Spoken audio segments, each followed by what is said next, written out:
पाकिस्तान के कई कौमी इदारे गुज़श्ता चंद हफ्तों से मुल्क से डॉलर की स्मगलिंग रोकने के लिए सख्त एक्शन ले रहे हैं। इस एक्शन के दौरान उन्होंने बहुत सी जगहों पर छापे मारे हैं और काफ़ी हद तक डॉलर का रेट नीचे लाने में कामयाब हुए हैं। लेकिन डॉलर या सरमाया बैरून मुल्क स्मगल करने का एक ऐसा तरीका भी है जिस पर अभी कौमी इदारों की उस तरह से निगाह नहीं पड़ी जिस तरह से पड़नी चाहिए। ये तरीका बहुत सादा और आसान है और यकीनन इदारों को इस बारे में इल्म तो होगा, लेकिन उस पर हाथ डालना शायद कुछ पेचीदगी का हामिल है। और वो तरीका है जेवरात और जवाहरात और हीरों के ज़रिए पाकिस्तान से सरमाया बाहर ले जाने का। पाकिस्तान में हीरों और जवाहरात की और कीमती पत्थरों की एक बड़ी मार्केट है पेशावर में नमक मंडी। यहाँ हीरों का और जवाहरात का और कीमती पत्थरों का बहुत कारोबार होता है। याद रहे कि पाकिस्तान जो है यहाँ पर हीरे तो उतनी बड़ी तादाद में पैदा नहीं होते, ना ही जवाहरात के हैं, लेकिन कीमती पत्थर बहुत ज़्यादा पाकिस्तान में पाए जाते हैं, ख़ासकर शुमाली इलाकों में। और पेशावर बड़ा मरकज़ है, वहाँ पे सरकारी तौर पर भी इन पत्थरों की तराश खराश का काम होता है, जिसके बाद इन्हें मार्केट में बेचा जाता है। लेकिन कानूनी तरीके से कारोबार इन चीज़ों का कम होता है और गैर कानूनी तरीके से बहुत ज़्यादा होता है। पाकिस्तान में बाहर से कीमती पत्थर और हीरे जवाहरात बहुत सी जगहों से आते हैं। उनमें अफ़गानिस्तान एक बहुत बड़ी जगह है जहाँ से पाकिस्तान में कीमती पत्थर और हीरे जवाहरात आते हैं। उसके अलावा हमें बताया जाता है कि इंडिया से भी यहाँ पर पाकिस्तान में गैर कानूनी तरीके से हीरे जवाहरात और कीमती पत्थर आते हैं। इसके अलावा जनूबी अफ्रीका और दूसरे ममालिक से भी वस्ती एशिया वगैरह से आते हैं। तो इसका तरीक़ाकार ये है कि पाकिस्तान में बहुत सारे सरमायादार ऐसे हैं जो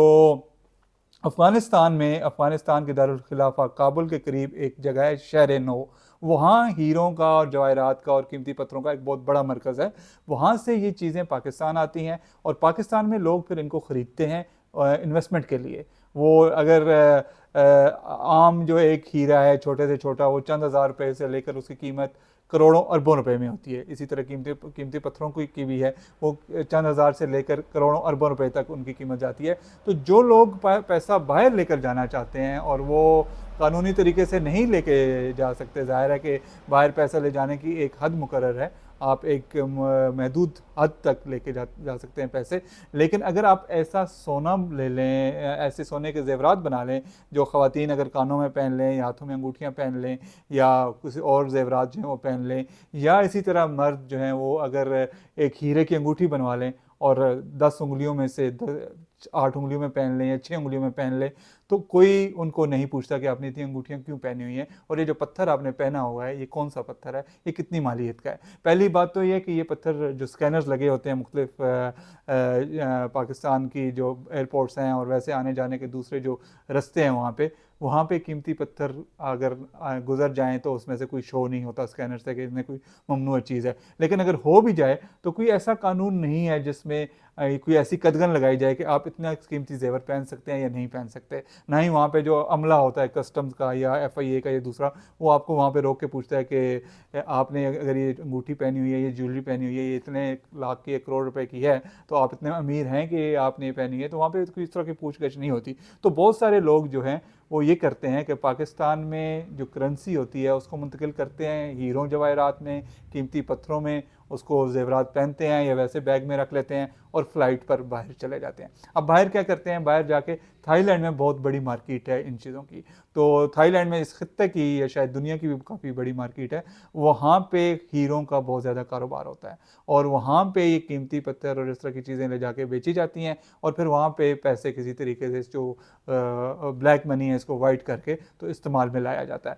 पाकिस्तान में जो चीज़ें ये आती हैं, कीमती पत्थर हो गए, हीरे हो गए या जवाहरात हो गए, ये यहाँ से जनूबी अफ्रीका बहुत ज़्यादा जाते हैं। उसके अलावा यूरोप में भी जाते हैं और अमेरिका में और दूसरे ममालिक में भी जाते हैं। और हमने जब इस बारे में हम काम कर रहे थे तो हमने मुख्तलिफ लोगों से बात की, तो हमें ये बताया गया कि जो पाकिस्तान से ज़्यादातर इस तरह की चीज़ें बाहर जाती हैं वो कीमती पत्थर होते हैं। पाकिस्तान के अंदर हीरे भी आते हैं जो कि मुख्तलिफ साइज़ में होते हैं, लेकिन वो जो पाकिस्तान में आते हैं उनका साइज़ बहुत छोटा होता है। वो आमतौर पे जो ज्वेलरी होती है, ये पत्थर होते हैं, ये कैरात में इनकी पैमाइश की जाती है। लेकिन पाकिस्तान में जो हीरे आते हैं वो आते हैं बिल्कुल छोटे छोटे, उनको सेंट के साइज़ में आते हैं और उनकी कीमत भी लाखों रुपए में होती है और लाखों रुपए की लोग अंगूठियाँ बनवाते हैं और वैसे हीरे ज्वेलरी ऐसी बनवा के उसके ऊपर फिर इस्तेमाल करते हैं। ज़ाहिर अमीर लोग हैं वो इस्तेमाल करते हैं और कुछ ऐसे लोग भी हैं जो सरमाए को महफूज करने के लिए इनमें इन्वेस्टमेंट करते हैं ज़ेवरात में और फिर इसको बाहर लेकर जाते हैं। अब हीरे जो ख़ासकर पाकिस्तान में जो हीरे आते हैं उनकी कीमतों के बारे में जब हमने पूछा तो जो कीमती पत्थर और जवाहरात हैं उनमें नीलम है, रूबी है, याकूत है, इनके बहुत ज़्यादा महंगे बिकते हैं। लेकिन इसके अलावा जो प्योर जो हीरे, जिनको हीरे डायमंड बोला जाता है, हीरा, वो सफ़ेद हीरे की सबसे ज़्यादा पाकिस्तान में मांग होती है और उसकी कीमत लगती है, और सबसे ज़्यादा जो है वो उसको कीमती समझा जाता है। इसके अलावा मुख्तलिफ रंगों में भी आता है ये डायमंड, और इसमें एक शैम्पेन कलर होता है, फिर जर्द रंग में आता है, फिर सुर्ख रंग में आता है, और उसको गर्म करके मुख्तलिफ उसको रंगों में डाला जाता है, और वो जिसकी जिस तरह की पसंद होती है उस तरह का वो उसमें इन्वेस्टमेंट करके वो लेके इनको बाहर ले जाता है। तो पाकिस्तान वैसे जैसे कि मैंने पहले बताया यहाँ पे इतने ज़्यादा